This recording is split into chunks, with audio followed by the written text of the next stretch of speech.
Assalamualaikum warahmatullahi wabarakatuh. Halo teman-teman, ketemu lagi. Kali ini saya mau bahas sedikit mengenai pertanyaan biasanya ya orang tua ya. Dok, bisa nggak sih kita itu mencegah gigi anak supaya nggak berlubang? Atau begini biasanya, Dok, wajar nggak sih gigi anak itu berlubang? Yang lainnya tuh teman-temannya juga lubang semua. Berarti lubang nggak apa-apa ya dok kalau giginya masih anak-anak gitu ya biasanya ya. Oke, kita bahas dulu sebelumnya.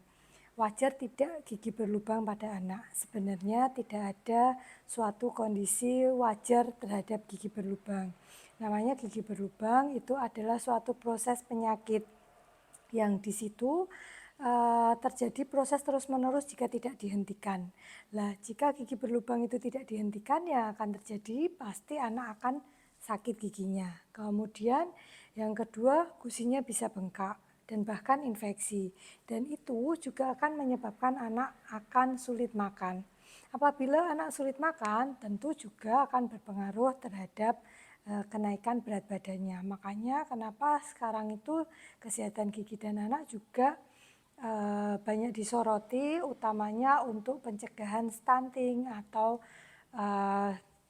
anak yang tidak tumbuh seperti seharusnya. Nah, makanya kita sebagai orang tua perlu untuk melakukan perawatan pada anak supaya gigi anak kita tidak berlubang. Jadi bukan malah mewajarkan gigi berlubang. Toh teman anak-anak saya juga banyak dok yang berlubang. Toh nanti kalau lubang kan ganti lagi sama yang baru. Kalau enggak, dulu kakaknya itu juga lubang dok, tapi setelah ganti gigi yang baru giginya bagus-bagus. Nah, ini yang mungkin harus kita luruskan ya ibu-ibu dan juga bapak-bapak. Begini, gigi anak, gigi susu pada anak itu fungsinya sangat penting sebagai arah pandu gigi permanen untuk tumbuh. Sehingga sebaiknya gigi susu itu dipertahankan selama mungkin di dalam rongga mulut sampai dengan gigi permanen penggantinya itu siap untuk tumbuh. Sehingga anak tidak kehilangan gigi terlalu dini atau sebelum waktunya. Karena selain menimbulkan berbagai permasalahan seperti penyakit, juga akan mempengaruhi kepercayaan diri anak. Selain itu juga pelafalan, ucapan pada anak juga akan terpengaruh. Dan juga yang akan kita khawatirkan adalah pertumbuhan, perkembangan gizinya juga tidak mencukupi. Nah, apa yang bisa kita lakukan untuk mencegah gigi berlubang? Beberapa hal yang bisa kita lakukan adalah rutin untuk menyikat gigi anak. Nah, ini sebenarnya tindakan yang paling mudah dilakukan, tapi mungkin banyak sekali di-skip. Kenapa kok di-skip? Kadang-kala begini, anak-anak sudah tantrum, ibunya sudah pusing, sudah capek, alhasil rutinitas untuk menyikat gigi pun jadi tidak menjadi hal yang menyenangkan. Dan satu tidak menyenangkan, kedua jadi malas dan tidak mau melakukan secara terus-menerus. Padahal sikat gigi secara rutin 2 kali sehari, pagi setelah sarapan dan malam sebelum tidur itu adalah cara yang paling murah dan paling mudah dilakukan di rumah. Ya, sebelum kita nanti akan bahas selain tindakan yang di rumah. Selain menyikat gigi, oh ya, ibu-ibu dan bapak-bapak juga pastikan menyikat gigi pada anak itu juga harus didampingi. Kenapa begitu? Anak-anak di bawah usia 7 tahun belum memiliki kemampuan motorik yang ideal untuk melakukan penyikatan gigi yang sesuai. Karena apa? Biasanya anak-anak itu menyikatnya hanya sambil lalu, sambil lewat. Nah, kalau begitu pasti makanan-makanan, sisa makanan itu masih banyak yang menempel sehingga pembersihannya pun kurang baik. Nah, itulah kenapa jangan lantas bangga. Loh dok, anak saya umur 2 tahun biasanya sikat gigi sendiri sudah bisa. Bukan begitu.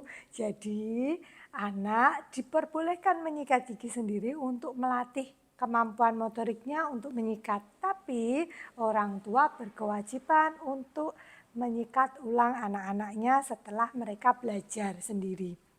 Jadi istilahnya kita mengulangi. Nah, coba ibu-ibu praktekkan. Ini sebenarnya hal yang paling mudah tapi paling bisa dilakukan dulu di rumah. Yang kedua, selain itu adalah batasi makanan, minuman yang manis dan lengket. Ya, minuman manis, minuman bersoda juga tidak baik untuk anak-anak, sehingga apabila kita membatasi konsumsi makanan dan minuman manis juga akan menurunkan prevalensi gigi berlubang atau istilahnya jadi menurun peluangnya untuk dia jadi berlubang. Selain itu, selain menyikat gigi dan mengurangi makanan minuman yang manis, mungkin bisa kita lakukan ini. Kalau ini adalah tindakan yang kita lakukan ke dokter gigi, yaitu apa? Kontrol rutin ke dokter gigi 6 bulan sekali. Sebenarnya pada anak boleh lebih sering daripada 6 bulan sekali. Karena apa? Karena anak-anak itu pada periode masa pergantian gigi itu biasanya cepat sekali. Misal gigi tumbuh atau pada anak usia 6 sampai 12 tahun kan dia cepat ya pergantiannya. Nah, biasanya kita lebih baik menyarankan lebih sering daripada 6 bulan. Mungkin bisa 3 bulan sekali ke dokter gigi.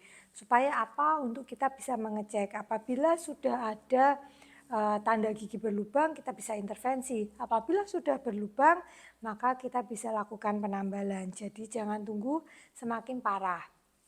Nah, kemudian ada perawatan pencegahan ya, seperti tadi. Apabila belum ada yang gigi berlubang, apakah ada tindakan yang bisa kita lakukan? Oh, tentu ada.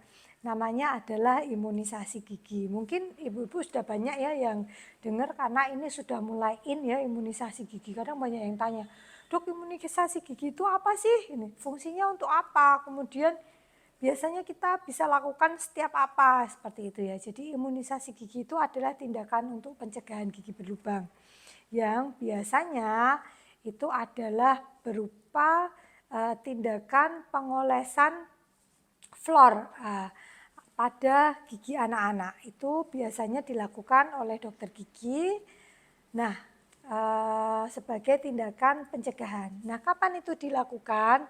Apabila tadi kita sudah melihat adanya resiko karies atau mungkin tanda-tanda gigi berlubang, mungkin mulai muncul bercak putih. Nah, itu mungkin bisa langsung kita lakukan topikal aplikasi fluor supaya bercak putihnya tidak berkembang menjadi gigi berlubang.